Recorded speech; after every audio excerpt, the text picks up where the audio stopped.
The recipe for the most expensive rocket in the world is actually very simple. Single-use stages and boosters, a low launch rate, extremely expensive ground infrastructure, and contracts where every delay or modification turns into major additional cost.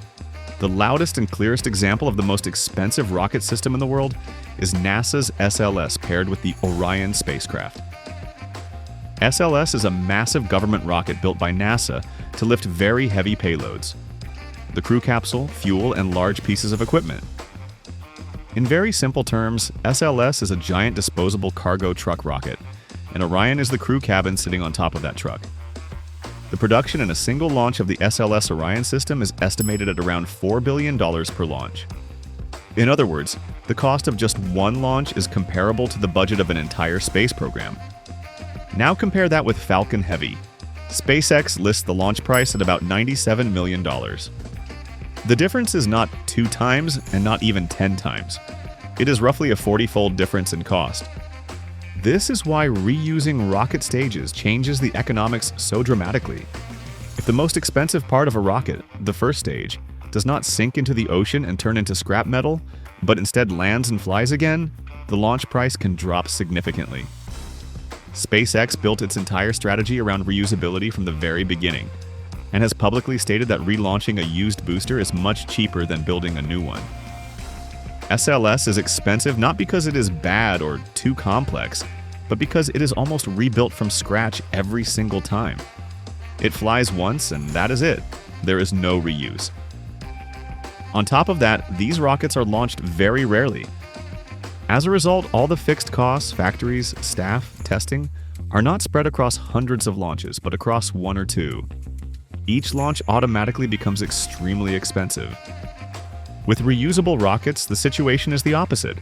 They fly often and are used again, so the same fixed costs are spread across dozens of missions, and the price of a single launch drops sharply. It is also worth noting that China is pursuing reusable rockets as well, and is trying to repeat Elon Musk's success, but a recent attempt in December 2025 ended in a failure during the final phase. For now, SpaceX remains the only company that has successfully landed and then relaunched the main stage of an orbital rocket. They look like nothing, literally.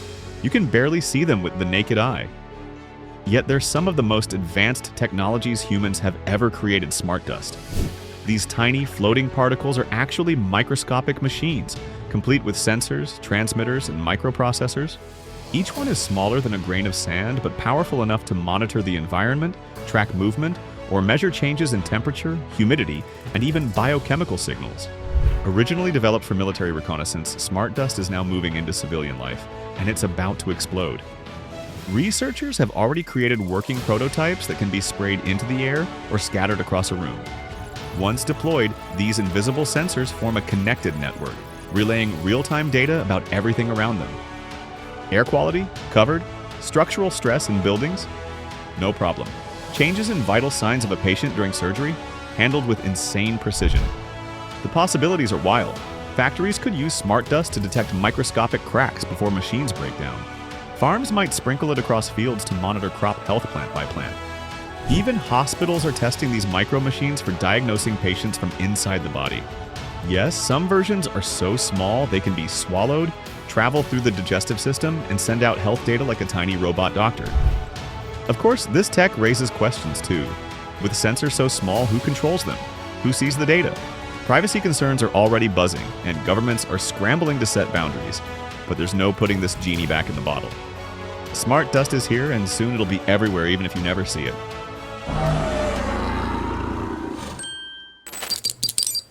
It sounds like science fiction, but it's real and already being tested, growing human embryos in artificial wombs. Scientists have developed transparent biobags filled with synthetic amniotic fluid that can mimic the natural environment of the womb. These high-tech sacs aren't just keeping premature animals alive, they're showing how future human development could happen entirely outside the body. In some labs, embryos have survived and developed in these systems for over 2 weeks. That might not sound like much, but in biology, it's a game-changing milestone.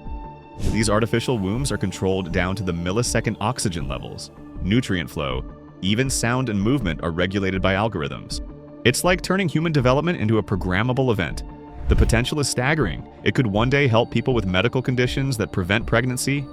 It could transform reproductive science and reduce risks associated with traditional birth. And yes, it raises ethical debates, but scientists are proceeding cautiously, following strict international guidelines. We're now at the point where humans could, in theory, be born without ever setting foot, or rather cell inside a natural womb. That's not just biology, it's biology rewritten from the ground up. The idea of uploading your mind used to belong in a Black Mirror episode. Not anymore. Scientists are developing neural mapping systems that can preserve memories, thoughts, even decision-making patterns. We're not just talking data storage, we're talking personality backups. At the heart of it is high-resolution brain scanning.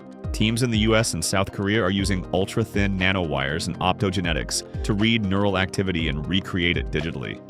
That's not theory, prototypes already exist. Some researchers are even attempting to simulate those patterns in AI, letting digital ghosts of people answer questions, remember specific life events, and even hold conversations. Of course, this isn't uploading your soul to a hard drive, but it's getting eerily close to digital consciousness. The first versions might be clunky, limited to stored memories or voice recordings, but the long-term goal is something that behaves like you, thinks like you, and maybe even lives on long after you're gone. It's not about cheating death. It's about preserving identity. Whether that's a tribute, a legacy, or the foundation of future digital humans depends on how far you're willing to go. One of the biggest revolutions in science right now isn't being led by doctors, it's being led by AI.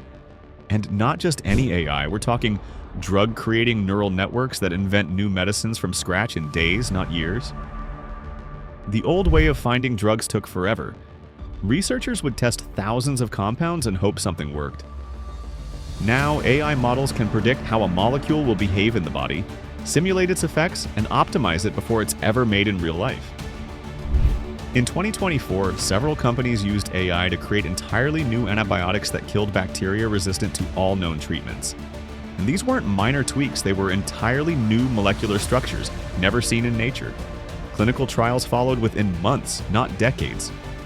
This technology is now being used to fight everything from chronic illness to rare genetic conditions. The speed and accuracy of drug discovery are accelerating so fast, even the FDA is adapting its review process to keep up. AI isn't replacing human doctors. It's becoming the ultimate assistant, a tireless, lightning-fast chemist that never sleeps, never forgets, and never stops testing. Forget giant panels. The future of solar energy is liquid. Solar paint is a new technology that turns regular walls, rooftops, and even vehicles into electricity-generating surfaces. Just brush it on like regular paint, and suddenly, your house becomes a silent, clean power station. This isn't just a cool idea, it's already in testing. Some versions of solar paint use titanium oxide infused with perovskite, a mineral that's excellent at converting sunlight into power. The result is a super thin film that captures solar energy even on cloudy days. One of the most exciting variations is hydrogen-producing paint. It pulls moisture from the air and splits water molecules using sunlight, producing clean hydrogen gas that can power fuel cells. That's energy on demand, straight from the wall. Solar paint could transform developing regions with limited access to traditional power grids. It could coat entire skyscrapers or be built into city infrastructure. It's cheaper to produce than conventional panels, easier to apply, and more flexible in how it's used. In the next few years, the phrase painting your house might also mean charging your electric car. It sounds like something from a sci-fi blockbuster, but scientists are seriously proposing to cool the Earth by placing mirrors in orbit. These aren't ordinary mirrors, they're ultra-thin, lightweight reflectors designed to bounce a tiny portion of sunlight back into space. The idea is to reduce global temperatures without touching Earth's atmosphere. One team is developing what looks like a giant space umbrella, while another envisions a swarm of reflective satellites that shift position like solar sails. In a lab in California, a prototype fragment of a proposed orbital climate mirror has already been tested under extreme heat and radiation conditions, and it worked. While this tech is still in the early phases, it's gaining traction as a backup plan if climate tipping points are hit. It won't replace cutting emissions, but it could buy us time. The challenge now is figuring out how to scale it without unintended consequences. The concept is bold, maybe even risky, but for a planet heating up faster than expected, it might soon become part of a very real emergency toolkit. We're not just replacing failing organs anymore, we're upgrading them. Augmented organs combine living tissue with microchips, sensors, and wireless systems, creating hybrid body parts that can do far more than nature intended. The most advanced example right now is the artificial pancreas. It monitors blood sugar levels and automatically releases insulin through smart control systems. Well, no more constant testing, no more manual injections, just seamless, AI-assisted regulation happening inside the body. But researchers are going even further. They've embedded flexible electronics into heart tissue that tracks rhythm and electrical signals in real time. Scientists are also working on smart lungs that adjust oxygen levels on demand, and kidneys that filter toxins while transmitting live performance data to doctors. These hybrid organs could soon be paired with smartphone apps, giving you instant feedback about your health from the inside out. It's like carrying a hospital in your chest, only smarter and quieter. In a few years, needing an organ transplant might not just mean survival, it might mean getting an upgrade. All the data in your phone, computer, and even the entire internet could one day fit into a droplet of liquid thanks to DNA data storage. That's right, scientists are now using the same genetic code that stores life to also store digital files. DNA is incredibly dense. 1 gram of it can hold over 200 petabytes, that's 200 million gigabytes. And unlike traditional drives, it lasts for thousands of years if kept dry and cool. Museums and research labs are already experimenting with storing precious documents and massive archives this way. It works by converting binary data, the ones and zeros, into the A, C, T, and G bases of DNA. The resulting code is then synthesized into strands that can be read back using sequencing machines. It's like turning your favorite playlist into a biological time capsule. This isn't a fantasy. In recent tests, scientists stored an entire movie, an operating system, and a full ebook library in a speck of DNA powder. Retrieval took minutes and the data was flawless. In a world drowning in digital waste, DNA may become the cleanest, smallest library ever built. Touchscreens are so last decade. The next wave is here, interfaces made of light you can actually touch. Using lasers and ultrasonic waves, engineers have created floating holograms that let you feel virtual buttons and sliders suspended mid-air. No screen, no gloves, just pure light. The sensation is real. When your fingers hover over the projection, you feel gentle pulses, clicks, or even texture feedback as if you're pressing a real surface. It's like something out of Iron Man, except it works in real labs and prototypes already exist in hospitals, museums, and research centers. This technology could revolutionize how we interact with machines. Imagine surgeons scrolling through MRI scans mid-operation without touching anything, or gamers controlling 3D menus floating in front of them. Even ATMs and elevators could go contactless, a dream for hygiene-conscious environments. Because the interface is just light and air, it never wears out. No smudges, no germs, no moving parts. Just clean, precise interaction with invisible tech you can actually feel. Say goodbye to data leaks and hello to quantum encryption. The quantum internet is becoming a reality, and it's set to make online communication completely unbreakable. This isn't some upgrade to your Wi-Fi, it's a whole new internet built on the rules of quantum physics. Instead of using regular bits, quantum internet uses qubits that can exist in multiple states at once. If anyone tries to intercept them, the particles collapse and the message disappears instantly, revealing the eavesdropper. It's not just secure, it's immune to hacking by design. China already has the first quantum satellite network in orbit, and Europe and the US are catching up fast. Experimental cities in Austria and China have sent encrypted messages between quantum nodes with zero breach risk. Some banks and military systems are now testing this for their most sensitive data. Within a decade, your email, bank transfers, and private messages could travel across a web so secure, even supercomputers can't crack it. The age of digital trust is about to be redefined. Controlling technology with your mind isn't coming, it's already here. Wireless brain-computer interfaces, or BCIs, are being tested that let you control drones, type text, and even move robotic limbs just by thinking. Forget wires or implants. Some of the newest BCIs use sensors worn on the scalp, or even hidden in earbuds. They read electrical activity from the brain and translate it into commands in real time. One test subject played a video game hands-free using nothing but brain signals to jump, dodge, and shoot. In labs across the US and Japan, users are now flying drones, typing full emails, and even turning lights on and off, all without touching a device. The tech is surprisingly fast, and it's getting more accurate with every update. This could transform the lives of people with mobility issues. It could also unlock a whole new way to work, play, and communicate. No keyboard, no touchscreen, no lag.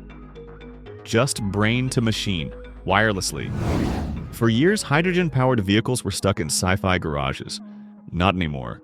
The newest wave of hydrogen supercars is hitting real roads, and they're built to impress.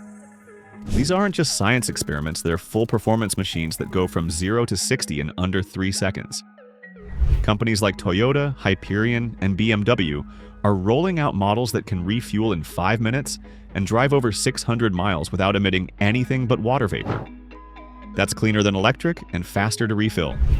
Under the hood, a hydrogen fuel cell converts compressed gas into electricity on the fly. No combustion, no smoke, no waiting around for a charge. And because hydrogen is the most abundant element in the universe, supply isn't the issue the tech to store and distribute, it is finally catching up. The real game changer? Refueling stations are quietly popping up across California, Europe, and parts of Asia. The infrastructure is coming, and when it does, hydrogen could go from niche to normal overnight. Gene editing has taken a massive leap forward. CRISPR 3.0 isn't just a tool, it's a scalpel. This latest version of the world-changing gene editing tech is more accurate, more targeted, and drastically safer than anything before it. With CRISPR 1.0, scientists could cut DNA at specific points. CRISPR 2.0 improved accuracy and allowed gene replacement. Now, CRISPR 3.0 can edit individual base pairs like changing a single letter in a 3 billion letter instruction manual without causing any collateral damage. It's already being tested on rare blood disorders, blindness, and some types of inherited immune diseases. And early trials show huge promise with no signs of the off-target effects that worried earlier critics. The applications are endless. From fighting inherited illnesses to making crops more resilient to disease and climate change, this tech could reshape medicine and food production worldwide. The age of precise, programmable DNA is no longer theory. It's the lab-tested future, and it's coming fast. What if buildings could heal themselves like skin? That's the promise of living concrete, a next-gen material infused with bacteria that can repair cracks automatically. This isn't a concept anymore, it's being tested in real construction. Here's how it works. The concrete contains dormant bacterial spores and a special nutrient mix. When cracks appear and water seeps in, the bacteria wake up, start feeding, and produce limestone, sealing the damage from the inside out. Buildings made from this material could last decades longer, reducing the need for repairs and saving billions in maintenance costs. Roads could fix themselves after harsh winters. Bridges could become safer without constant inspection. Researchers in the Netherlands and the US have already built test structures using this tech, and the results are jaw-dropping. Some cracks sealed completely within weeks, no human intervention required. In the near future, cities may be built not with passive materials, but with concrete that responds, adapts, and heals, like something out of a futuristic organism. Earth is running out of farmland, but the oceans? That's a different story. Vertical ocean farms are rising as a solution to feed the planet without wrecking the environment. And no, we're not talking about fish cages. This is about seaweed, kelp, and other fast-growing, nutrient-rich crops grown on massive underwater scaffolds. These farms require no fresh water, no fertilizers, and no soil. They float just below the surface, creating a vertical ecosystem that supports marine life while producing human food, biofuel, and even packaging material. One farm the size of Central Park can produce over 1 million pounds of kelp per year. It grows insanely fast, up to 2 feet a day, and pulls carbon out of the water while absorbing excess nitrogen, which helps reverse ocean dead zones. Vertical ocean farms could turn coastlines into green energy hubs and food sources, especially for communities hit hardest by climate change. They're cheap to set up, scalable, and nearly zero waste. The future of farming might be swaying gently beneath the waves. The future of transportation is sleek, silent, and faster than a jet. Welcome to Hyperloop 2.0, the next evolution of Elon Musk's dream to shoot passengers through vacuum tubes at jaw-dropping speeds. Only now, it's not just a dream, it's being built. This upgraded version uses magnetic levitation to float pods inside low-pressure tubes, reducing friction to near zero. That lets them cruise at speeds up to 750 mph or over 1,200 km/h. That's New York to DC in under 30 minutes, without turbulence, without fuel, and without traffic. Test tracks are already active in the US, UAE, and China. The technology is advancing fast with improved safety systems, passenger comfort, and energy efficiency. The goal? Zero emission, city-to-city travel that's faster than flying and way more convenient. Inside the pods, passengers can relax in silence while traveling at speeds that once sounded impossible. This isn't public transit, it's teleportation almost. There's water in the air even in deserts. And now, new tech is pulling it out to give clean, drinkable water to people in the driest places on Earth. Atmospheric water harvesters are machines that extract humidity from the air and condense it into pure, fresh water using almost no external power. This isn't a giant, expensive setup. Some models are the size of a microwave, others can be mounted on rooftops in remote villages or disaster zones. One unit can generate several gallons of water per day, entirely off-grid. The tech is being deployed in arid regions of Africa, the Middle East, and the American Southwest. Military teams and emergency responders are already using portable units in the field.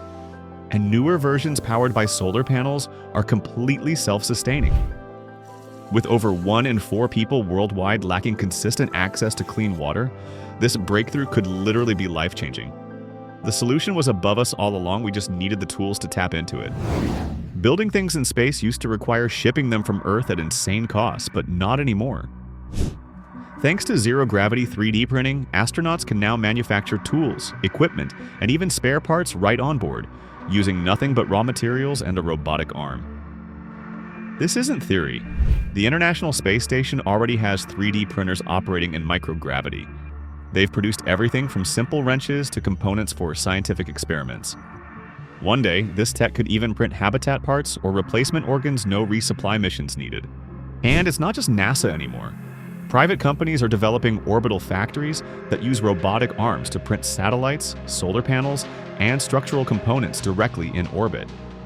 These structures can be bigger, lighter, and more complex than anything launched from Earth. By building in space, we skip launch limits, reduce waste, and open the door to permanent off-world colonies. It's not just about saving weight, it's about building a civilization where gravity isn't part of the plan. Soon, some of humanity's most advanced tech may be created in zero gravity by machines, for space with no hands involved. This isn't science fiction anymore, it's programmable matter, and it can change everything. Scientists are creating materials that can shift shape, texture, or function on command. We're talking about objects that can transform themselves without motors, wires, or human input. One moment, it's a flat surface. The next, it's a functioning tool, all with no moving parts. At the core of this technology are tiny, modular units, sometimes called katoms, micro-scale building blocks that carry data and power. These blocks can reposition themselves based on programmed instructions, changing the object's structure. Think of it as digital clay that can reform itself into anything you need: a coffee mug, a wrench, even a medical device. One lab in California is experimenting with flexible polymers that fold like origami under heat or light. Another in Tokyo is working on materials that mimic octopus skin, able to shift color, shape, and stiffness instantly. Military teams are watching closely. Imagine armor that stiffens on impact, or drones that fold into pocket-sized cubes. Eventually, you could own a single object that changes into any tool, surface, or shape you need, like a real-life multi-tool made of pixels and atoms. We're not just designing objects anymore, we're designing matter that thinks. Nature figured out energy millions of years ago through photosynthesis. Now, scientists are catching up. Synthetic photosynthesis is one of the most promising technologies for replacing fossil fuels, and it works by mimicking what plants do best, turning sunlight, water, and carbon dioxide into energy. But instead of leaves, researchers use advanced catalysts, special membranes, and light-absorbing materials to trigger chemical reactions. The result? Clean fuels like hydrogen or methanol produced without pollution and entirely powered by sunlight. In labs across the US, Germany, and China, synthetic leaves have already been built. Some are thin panels that float in water and bubble up pure hydrogen gas when hit by light. Others capture carbon dioxide from the air and turn it into fuel, like reversing climate change in real time. Unlike solar panels, which only make electricity, synthetic photosynthesis creates liquid energy that can be stored, shipped, or used for industrial processes. That's a game changer. 1 square meter of these artificial leaves could someday produce enough energy to run a small home, all without burning a single drop of oil. We're not just copying plants, we're upgrading their design. And if this tech scales globally, it could make oil and coal look like outdated relics of a dirtier time. Ready. Car factories today look like something out of a futuristic movie. When you step inside, you see enormous robotic arms moving with perfect rhythm, welding glowing sparks onto car frames, while human workers stand nearby inspecting details that machines still can't handle. It's a choreography where humans bring precision and judgment, and machines provide tireless strength and speed. The idea of mass assembly lines started with Henry Ford's Model T in the early 1900s, when the concept of dividing production into small, repeatable tasks completely changed manufacturing. Today, that principle still exists, but the scale and technology look like science fiction. Modern factories use thousands of sensors and cameras that guide robots as if they were performers on a stage. The painting process is especially mesmerizing. Robots coat a bare metal frame with layers of color in seconds, creating a perfect surface without a single drip. Then humans step in to handle tasks like fitting delicate wiring, adjusting interiors, and giving final checks that require flexibility and decision-making. This combination makes the process more efficient and also more reliable. For example, Tesla's gigafactories use robots that can lift entire car bodies with ease, while specialists ensure every panel aligns down to a fraction of an inch. What once took weeks is now reduced to hours. To watch a car come together from a pile of metal sheets into a fully functional machine feels almost like watching a giant puzzle assemble itself. Some experts even compare it to a Marvel movie sequence where technology seems alive, moving in perfect sync to create something extraordinary. The balance between robotic muscle and human insight keeps car production both futuristic and very human at the same time. Seafood processing plants are places where you can see some of the most fascinating techniques in action, and octopus preparation is a striking example. When the catch arrives, it doesn't go straight to the dinner plate. It goes through a carefully designed process where both tradition and technology come together. First, the octopus is cleaned with precision. Workers wearing gloves handle the arms and body, making sure every part is ready for the next stage. Then comes the tenderizing. Unlike fish, octopus meat has unique fibers that can be tough if not treated properly. Specialized rotating drums and gentle massaging techniques are used to make the texture smooth and delicate, which is why dishes in restaurants feel so refined. Afterward, the octopus is often blanched in hot water to firm up the surface and preserve the bright colors of the skin. This step also makes it easier to package without losing freshness. The arms, with their distinctive rows of suction cups, are arranged in trays or vacuum-sealed packs depending on where they're headed. Some parts are kept whole, while others are cut into even slices for quick cooking in kitchens around the world. Factories that handle this process often look more like laboratories than seafood markets, with stainless steel equipment, chilling systems, and strict hygiene controls. What makes it especially mesmerizing is the visual. The arms spread out neatly like spokes of a wheel, ready for preparation. The final result is not just about food safety, it's about transforming something straight from the ocean into a product that chefs can turn into gourmet dishes. It's an industry that bridges ancient fishing traditions with modern precision, and watching it feels almost like a behind-the-scenes scene from a culinary documentary where every step is tuned for perfection. Neon signs are more than glowing advertisements. They're living art created through a process that feels part science and part magic. It begins with glass tubes that look plain and fragile. Skilled workers heat them with powerful flames until the glass becomes soft and bendable. Using just their breath and steady hands, they shape the tubes into letters, curves, or entire symbols. It's one of those moments where craftsmanship outshines automation, because no robot can match the smooth bends made by an experienced neon bender. Once the shapes are ready, the tubes are cleaned and prepared for the next step, the secret behind the glow. The inside of the glass is coated with phosphor powders, and then gases like neon or argon are added under carefully controlled pressure. When an electric current passes through, the gas lights up, and depending on which gas or coating is used, the result can be classic red, bright blue, or even vivid green. Watching a sign flicker on for the first time feels almost like lightning trapped inside glass. In some workshops, workers test the signs by dimming the lights and letting the glow spread across the room, making the shapes seem alive.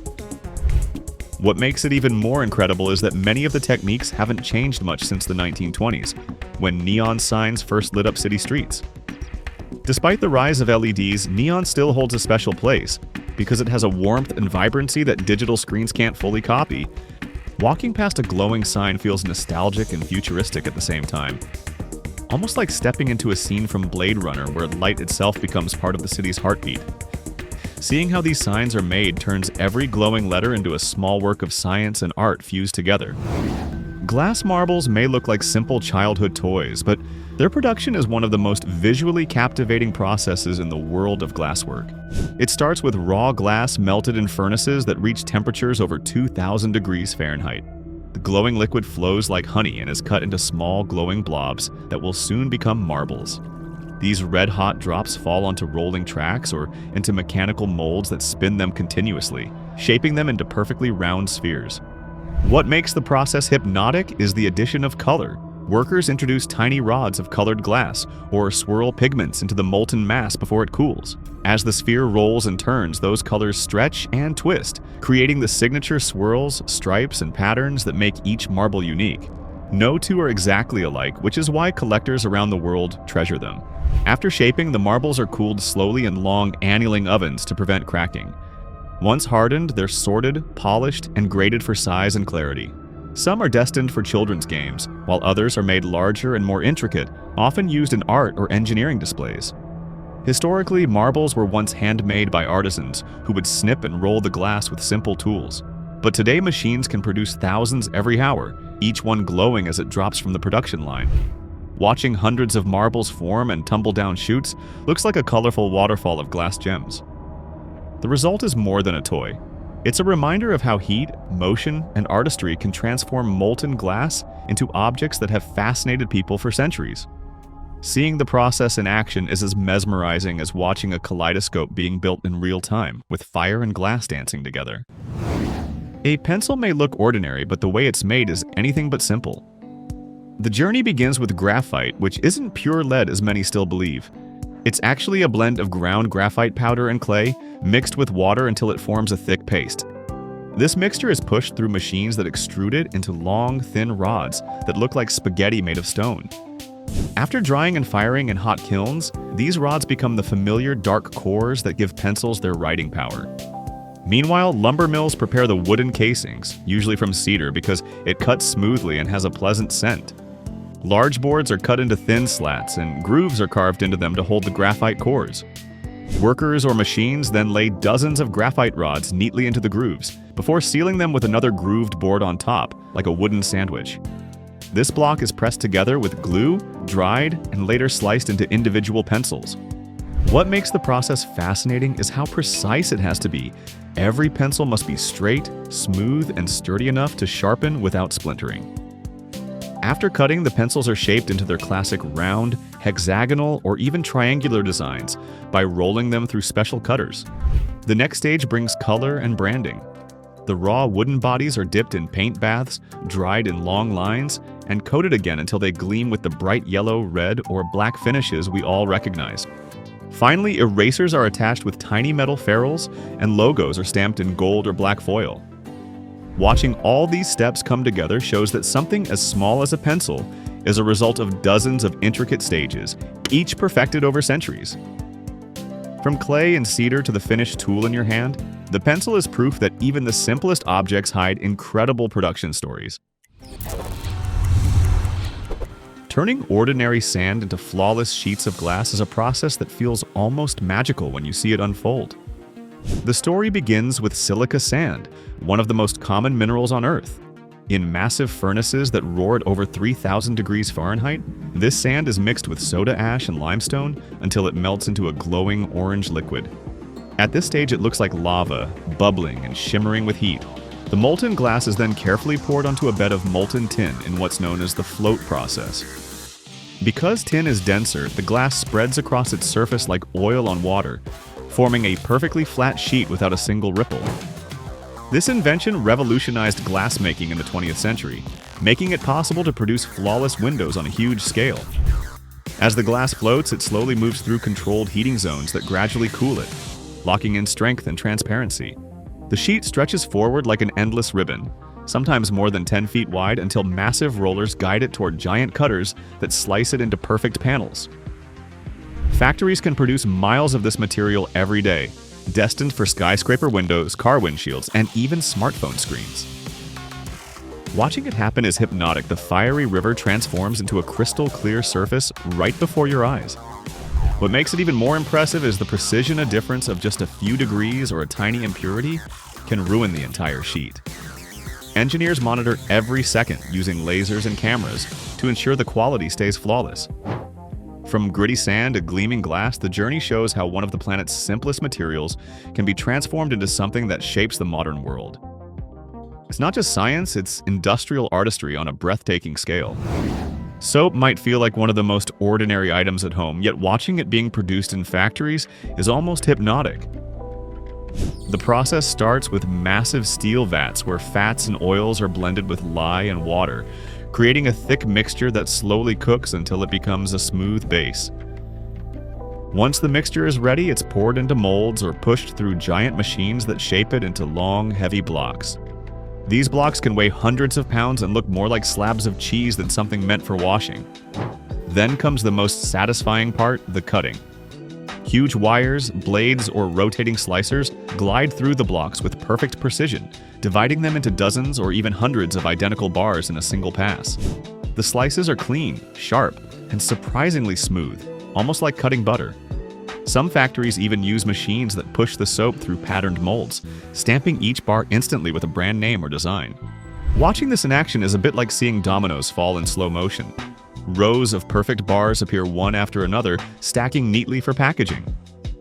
What makes the process especially captivating is the speed in some modern facilities. Thousands of bars can be cut, wrapped, and boxed within minutes. At the same time, the colors and scents being added to the soap, whether bright swirls, natural herbs, or rich perfumes, make the production line feel like a mix of science and artistry.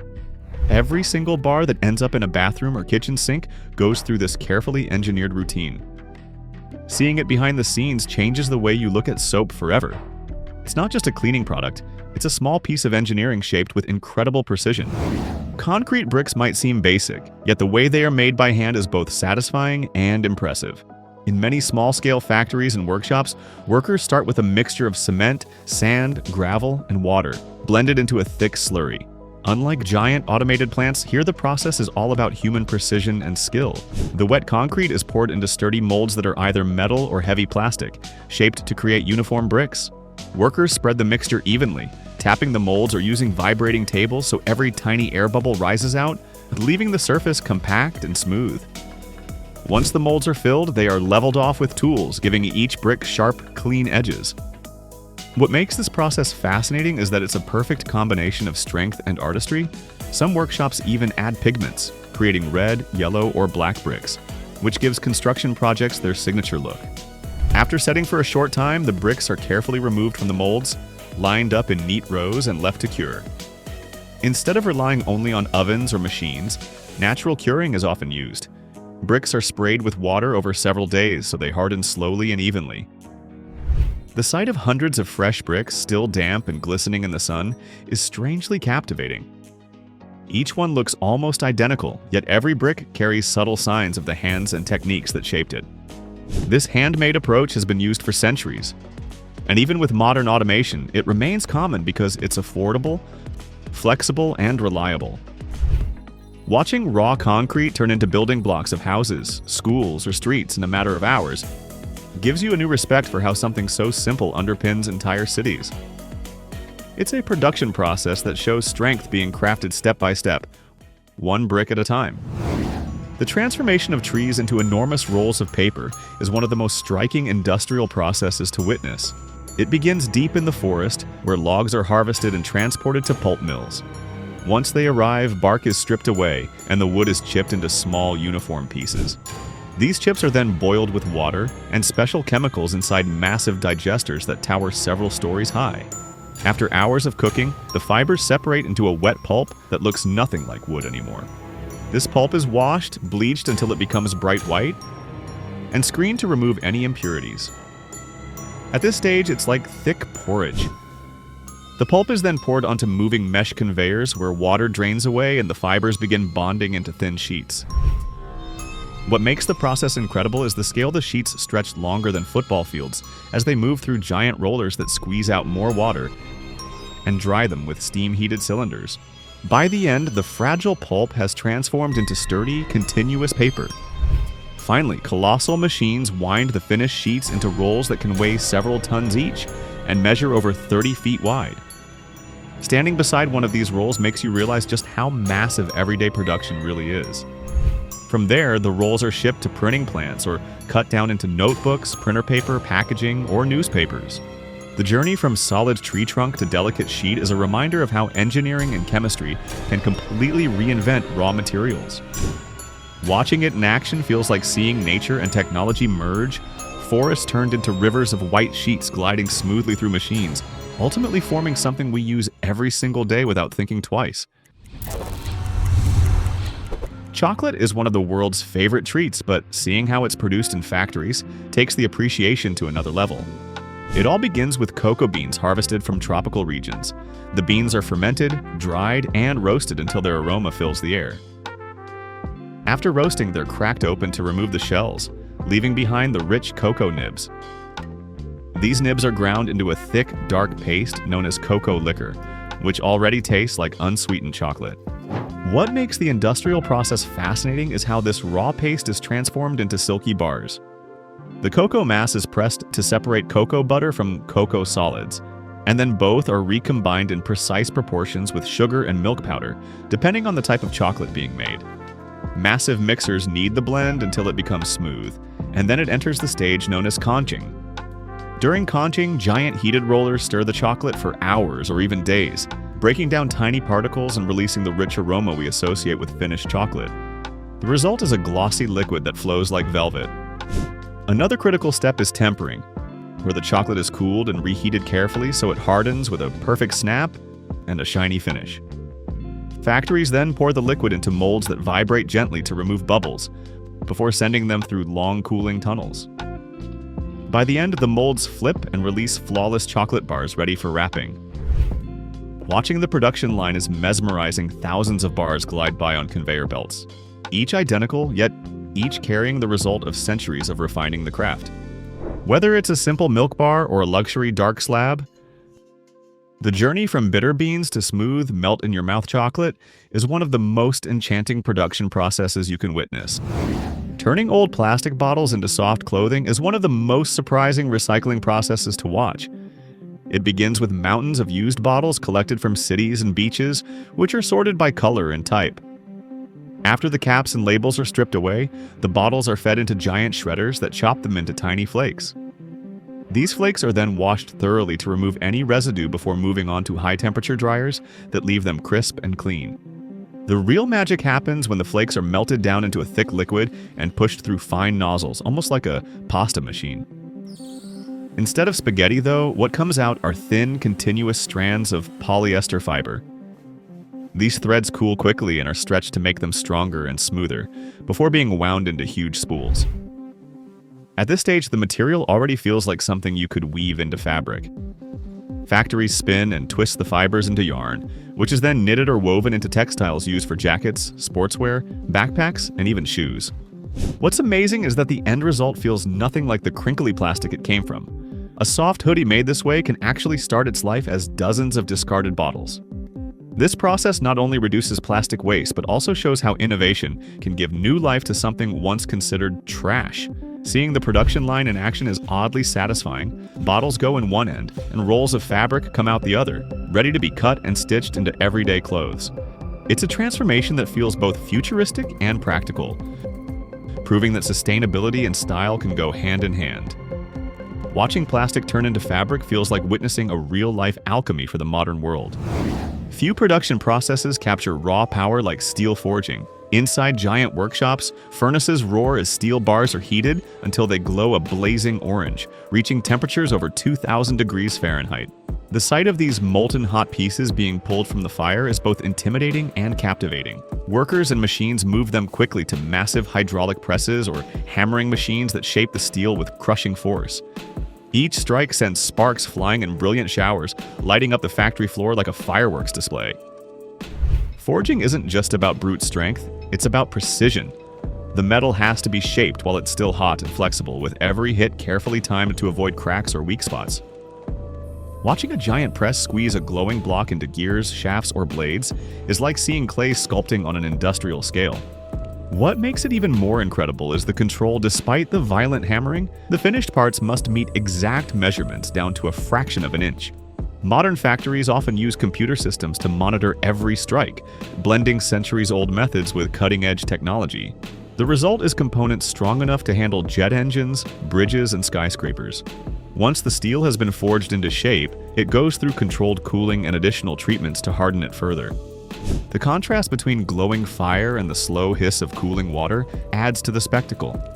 Watching steel forging is like stepping into a scene from a fantasy epic, where blacksmiths shape weapons of legend, except now the weapons are turbine blades and machine parts that keep modern life running. It's one of those production processes that feels both ancient and futuristic, showing how fire and force can turn raw material into the backbone of civilization. Factory pasta production is one of those processes that's oddly satisfying to watch. It starts with huge mixers blending semolina flour and water into a dense dough. Instead of being rolled by hand, the dough is forced through massive extruders that push it through bronze or Teflon dies shaped like penne, fusilli, or spaghetti. The pasta emerges in endless streams, perfectly shaped and cut by fast-moving blades. It's mesmerizing to see spaghetti pouring out like golden hair or penny tubes falling in neat cascades. Once shaped, the pasta travels through giant dryers that use carefully controlled heat and air to lock in texture and shelf life. The result is mountains of pasta moving along conveyor belts, ready to be boxed. The scale is incredible. Factories can produce thousands of pounds every hour, yet every piece looks uniform. Watching this flow of shapes feels almost like a food version of an assembly line ballet, turning flour and water into one of the most beloved dishes on Earth. Ready? There's a place deep in the Indian Ocean where gravity drops, not metaphorically, literally. A strange depression in Earth's gravitational field stretches over a massive area south of India. Satellites have confirmed it. The ocean's surface is more than 300 feet lower than the surrounding sea, not because of temperature, tides, or pressure, but because something is pulling less on that part of the planet. It's as if Earth is lighter there. But why? This anomaly is called the Indian Ocean Geoid Low. It's the biggest of its kind on the planet, and scientists have been puzzled by it for decades. Gravity isn't uniform across the globe. It shifts depending on what's under the surface. Mountains, rock density, even deep ocean trenches can slightly alter the force. But nothing else on Earth creates a dip like this, not even close. For years, researchers ran simulations, checked data, and even tried mapping the ocean floor in detail. They knew there had to be something below the crust, something massive and strange, causing this gravitational blind spot. One leading theory says that millions of years ago, when an ancient ocean plate plunged beneath the Earth during continental shifts, it sank so deep into the mantle that it created a kind of weight void beneath the ocean. That ancient plate is still dissolving there, changing the planet's balance from the inside out. But here's the catch. Even the most advanced computer models don't fully match what we're seeing from satellites. The dip is too wide, too smooth, and too persistent. It doesn't fluctuate like it should. It just sits there like a silent scar on the fabric of Earth's gravity. It's the kind of thing that makes geologists scratch their heads and astrophysicists raise their eyebrows. What's more, strange things tend to collect near this spot. More space debris has fallen in this region than almost anywhere else on the planet. It's as if something subtly tugs on things passing overhead. It's not a black hole, it's not a sinkhole. It's just a stretch of ocean where gravity doesn't work the way it should. No horror movie-style explanation. No secret facility under the waves. Just a silent puzzle. A 2 million square mile mystery no one can solve. Yet. It started with a sound. Not loud, not sharp, just a strange hum. In 2016, American diplomats stationed in Havana, Cuba began reporting something unusual. Pressure in their heads, ringing ears, dizziness. Some said it felt like standing near an invisible beam. Others lost their sense of balance. Brain scans later showed small changes, but no injury, no trauma. What was it? The incidents quickly spread. Staff in China, Europe, even Washington, D.C. started describing the same symptoms, all in secure government buildings, all without warning. Scientists jumped in hoping for a simple answer: bad wiring, sonic pollution, tropical insects. But nothing matched. There were no toxins, no bugs, no recorded frequencies that could explain it. Nothing to point to. Some researchers proposed microwave energy, not the kitchen kind, something targeted, designed to disrupt inner ear function or brain activity without breaking the skin. That might explain the invisible force people felt, or why recording devices couldn't catch the sound. But even that theory has gaps. There's no concrete proof, no confirmed device, no reliable pattern of attacks. Others thought it could be mass psychogenic illness, essentially a group response to stress or fear, but brain imaging on some affected individuals revealed measurable changes, and many weren't even aware of the syndrome until after their symptoms started. So what is it? An unknown weapon? A technology no one has admitted to? Or something else entirely? The only thing that's certain is this: people are still experiencing it. And there's still no traceable cause, no evidence, no source. Just an invisible pressure that seems to come from nowhere and leaves almost nothing behind. In a quiet corner of northern Minnesota, there's a waterfall that splits a river in half. One half flows down the cliff like any normal stream. The other half? It disappears into a giant hole in solid rock, and no one knows exactly where it ends up. This place is called the Devil's Kettle, and for decades, it's puzzled geologists and curious visitors alike. People have thrown everything into it: dye, logs, ping pong balls, even GPS trackers. Nothing comes out, not in the river downstream, not in nearby springs. It just vanishes. For a while, the leading idea was that the water filtered underground and rejoined the river farther down, through a maze of unseen channels. But no one could prove it. The terrain around the area is made of ancient volcanic rock, not known for having underground rivers or caves. And if it did, how come nothing thrown in ever reappeared? A few years ago, scientists tried a new approach. They measured the water flow above the falls and compared it to the flow below. Strangely, the numbers matched almost perfectly, which suggests the water reemerges in the same river somehow, but the hole is still a mystery. You'd expect to find a tunnel, a crack, anything, but the exact path is unknown. And the objects tossed in? Still never found. It's like the Earth opened up a drain that connects to nowhere. The more we study it, the more questions we uncover. And even though the water might be following a natural course underground, the exact route, hidden in solid rock, remains one of the weirdest unsolved riddles in American geology. Earth's magnetic north isn't fixed. It's always moved slowly over time. But recently, something strange started happening. The pole isn't just drifting, it's speeding up. For centuries, it wandered through northern Canada at a steady pace. Then, suddenly, it started racing towards Siberia at over 30 miles per year, and scientists still aren't sure why. Magnetic north isn't the same as geographic north. It's tied to the movement of molten metals in Earth's core, which act like a giant spinning dynamo. But the recent acceleration doesn't line up with known patterns in the magnetic field. Something deep inside the planet is changing fast. Some researchers blame magnetic blobs of iron under Canada and Siberia. But these shifts don't fully explain the pole's sudden sprint. What makes it even weirder is how this drift messes with navigation. Maps, GPS systems, and compasses all rely on magnetic calibration. The change became so rapid that scientists had to update the world magnetic model years ahead of schedule. That's only happened once in recorded history. Could this be part of a magnetic pole reversal, something Earth has done many times before? Possibly. Or maybe it's just a chaotic blip in the core's internal currents. Either way, it shows us that Earth is far from static. Even something as solid as north can change direction, quickly and without a clear cause. Back in the 12th century, the quiet English village of Woolpit witnessed something that has puzzled historians for nearly 900 years. Two children suddenly appeared from a nearby field, a boy and a girl. They spoke no known language, wore strange clothing, and their skin was green. According to accounts written at the time, the children were discovered near a wolf pit, confused and frightened. The villagers took them in, and over time the green color faded. They slowly adapted to local food and learned to speak English. Sadly, the boy passed away soon after.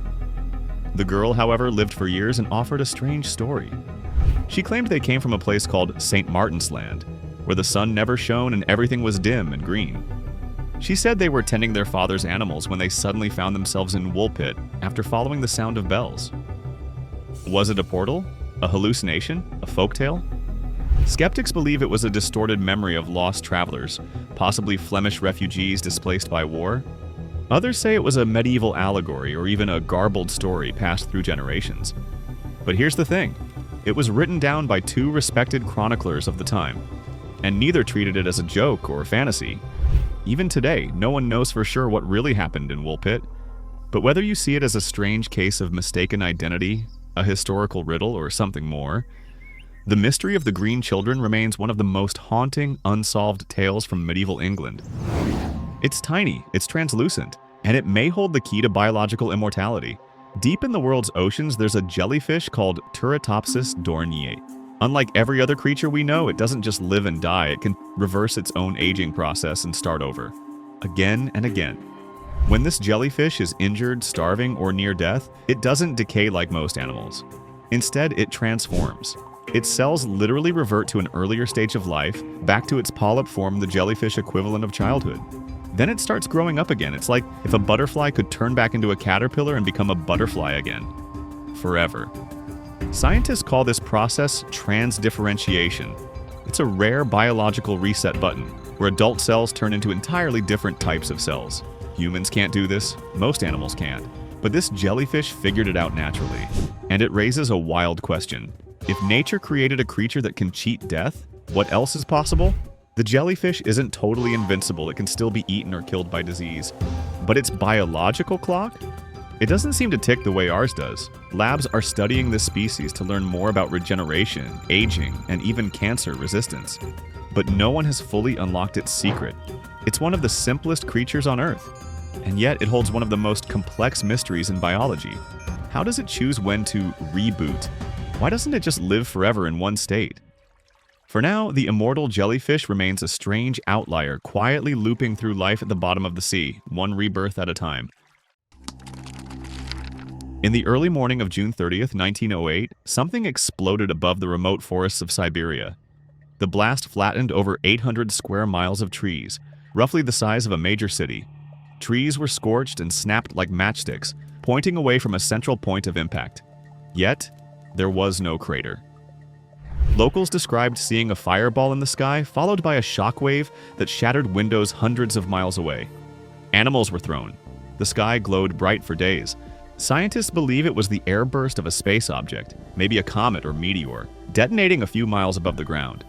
But here's the strange part. No fragments were found, no solid debris, nothing you'd expect from a standard meteor impact. The explosion released more energy than the atomic bomb dropped on Hiroshima. But unlike any known bomb or asteroid strike, it left behind no obvious physical core. Later expeditions found melted rock and magnetized soil, but no trace of what actually caused the event. Some proposed it was a comet made of ice that vaporized completely. Others suggested rare antimatter or an underground gas release.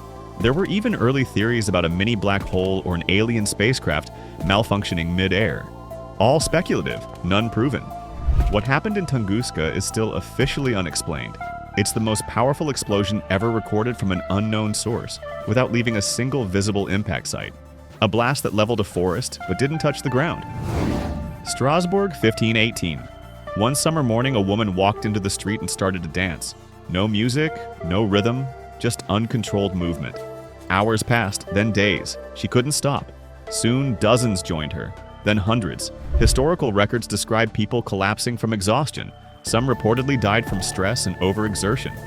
Musicians were brought in to try and play it out of the crowd, but the dancing continued. It spread through the city like a wave with no clear source and no cure. The event lasted over a month. Doctors couldn't explain it. They ruled out fevers, infections, or poisonings. There were no obvious signs of illness, only pure physical compulsion. The strangest part? Many of the dancers looked terrified, as if they didn't want to move but couldn't stop. Modern theories range from mass psychogenic illness to a type of stress-induced trance. Some suggest a local mold on bread might have triggered hallucinations, though evidence is thin. Others say it was a form of social panic, fed by fear and religious tension in the region. Still, nothing fully explains the scale or intensity. Why dancing? Why so many people? And why did it end as suddenly as it began? The dancing plague remains one of the most surreal events in medical history, a moment when an entire city was caught in a rhythm no one understood. In the far western deserts of China, archaeologists uncovered mummies unlike anything expected. These weren't the typical figures of ancient Asia. These bodies were tall, some nearly 6'6", with sharp features, high noses, red or light brown hair, and European-style clothing. And they were incredibly well preserved, resting for over 4,000 years in the arid sands of the Tarim Basin. The most famous of these, known as the Beauty of Loulan, still had visible eyelashes and strands of reddish hair. Her boots were intact, her body untouched by decay. She wasn't alone. Dozens of similar remains were found, men, women, and even children, all with physical traits more commonly associated with ancient Europeans. So, how did they get there? The region is now part of China's Xinjiang province, far from what was thought to be the reach of Western people at that time. These weren't just travelers, they were settlers. Their burial sites included tools, clothing, and even symbolic carvings. Linguists connected some of the findings to the Tocharian language, long extinct and linked to the Indo-European family. But their exact origin? Still a mystery. No written records explain their arrival, no ancient texts mention them, and their sudden disappearance is just as strange as their presence. These desert giants challenge our understanding of ancient migration. Who were they? Where did they come from? And what drove an entire group to settle in one of the harshest environments on Earth, thousands of years before the Silk Road even existed? You take a pill, your headache fades, your body relaxes, you feel better. But here's the twist. The pill was just sugar, no medicine, no active ingredients, and yet it worked. That's the placebo effect, one of the most powerful and strangest forces in human biology. Scientists have known about it for over a century, but we still don't fully understand how or why it works. In clinical trials, people given fake treatments often report real results: less pain, lower blood pressure, even improved mobility. In some cases, the placebo works almost as well as the real thing. It's not just about believing you're being treated. It's about the brain-triggering physical responses like releasing endorphins or calming stress hormones, based solely on expectation. What's wild is that even when people know they're taking a placebo, it can still work. That's right. A fake pill labeled placebo has shown real results in studies. It's as if the brain says, okay, let's heal anyway. The effect has been seen in surgeries where fake procedures produced real recovery, and in Parkinson's patients who showed improved motor function without any active drugs involved. But here's the mystery. Why do placebos work so well in some people but not in others? And why do some conditions respond while others don't? The placebo effect is one of the few areas in science where belief directly changes biology. We can measure it, track it, but we still can't predict or control it. It's not fake healing, it's real healing sparked by something no lab can replicate: belief itself.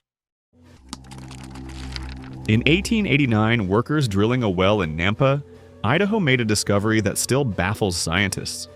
Over 300 feet beneath the surface, they pulled up a tiny clay figurine, about the size of a thumb. The figure looked human, with defined features and what appeared to be carved details. But here's the kicker.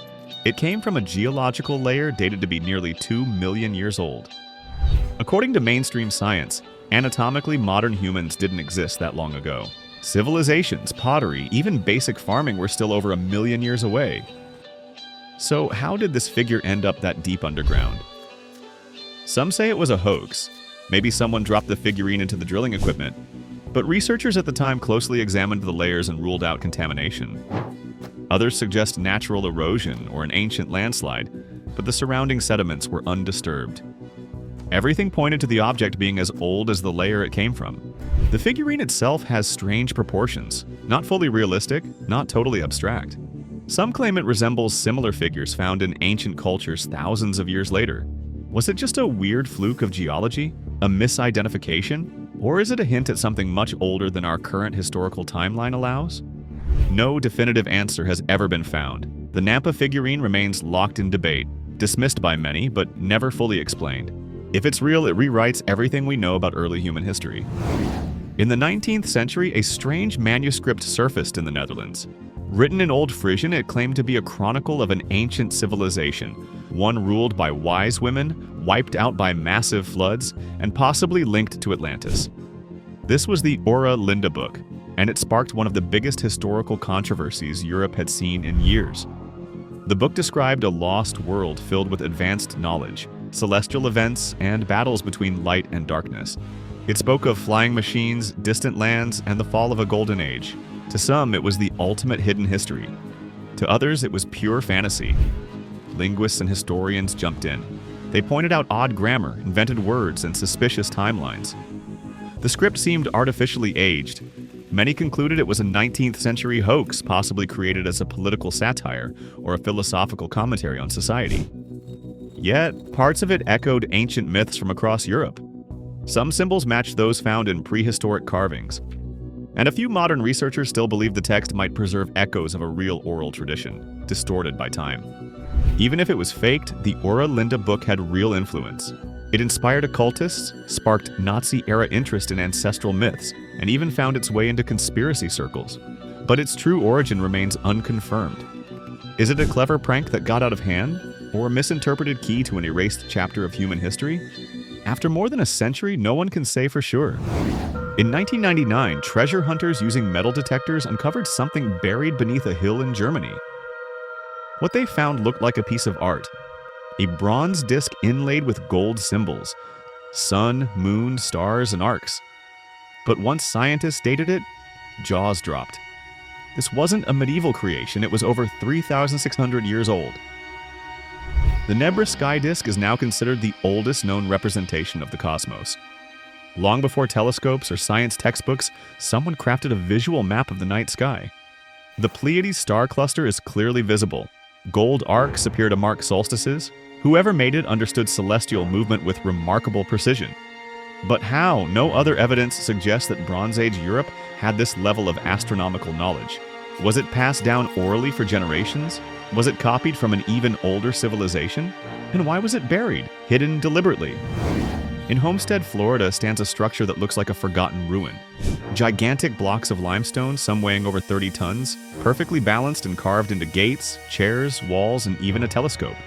What's wild is that it was built single-handedly by one man, Ed Leeds-Kalman, a reclusive Latvian immigrant, using no heavy machinery. He worked in secret, often at night. No one ever saw how he moved the stones. When asked, Ed would only say he knew the laws of weight and leverage and hinted at harnessing the forces of magnetism. To this day, engineers still debate how he pulled it off. The precision of the cuts, the balance of the spinning stone gate which turns with a finger but weighs as much as a semi-truck. No documented tools, no assistants, just one man and a mystery. Look up at the night sky. Every galaxy you see is moving away from us, and not slowly. The universe isn't just expanding, it's speeding up. And the cause? Something we can't see, can't touch, and don't understand. Scientists call it dark energy. Dark energy makes up nearly 70% of the known universe, yet we have no idea what it is. It acts like a repelling force, stretching space itself faster and faster. It defies gravity, and it's everywhere. The farther we look, the faster galaxies fly away. That's not how the universe is supposed to behave. Some theories suggest it's a property of empty space. Others think it's tied to unknown particles or quantum effects. But nothing fits perfectly. Instruments detect its effects, but not the energy itself. Here's the twist. If dark energy keeps growing, it could one day pull apart galaxies, stars, even atoms.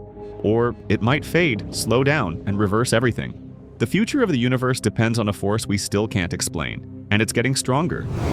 In northern Mexico, there's a patch of desert where compasses spin, radios go silent, and satellites glitch. It's called the Zone of Silence, and no one fully understands why. Strange lights have been spotted in the sky, and meteorites seem to fall here more than anywhere else. Scientists have tested the soil, the air, even underground, yet the cause of the interference remains unclear. Is it natural magnetism, a geological fluke, or something still hidden beneath the sand? One thing's certain, this place refuses to give up its secrets. That's about it. Write in the comments, what are you puzzling over?